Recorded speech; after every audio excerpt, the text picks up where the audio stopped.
কবি সুকান্ত ভট্টাচার্যের একটি মোরগের কাহিনী। একটি মোরগ হঠাৎ আশ্রয় পেয়ে গেল বিরাট প্রাসাদের ছোট্ট এক কোণে, ভাঙা প্যাকিং বাক্সের গাদায়, আরও 2-3টি মুরগির সঙ্গে। আশ্রয় যদিও মিলল, উপযুক্ত আহার মিলল না।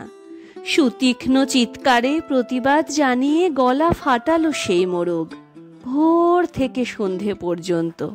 তবুও সহানুভূতি জানালো না সেই বিরাট শক্ত ইমারত।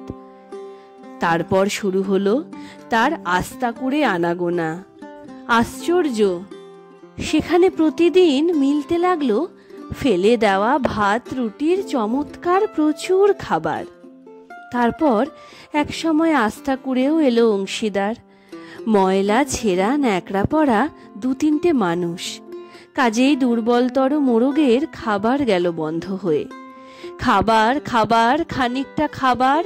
অসহায় মোরগ খাবারের সন্ধানে বারবার চেষ্টা করলো প্রাসাদে ঢুকতে। প্রত্যেকবারই তাড়া খেলো প্রচণ্ড।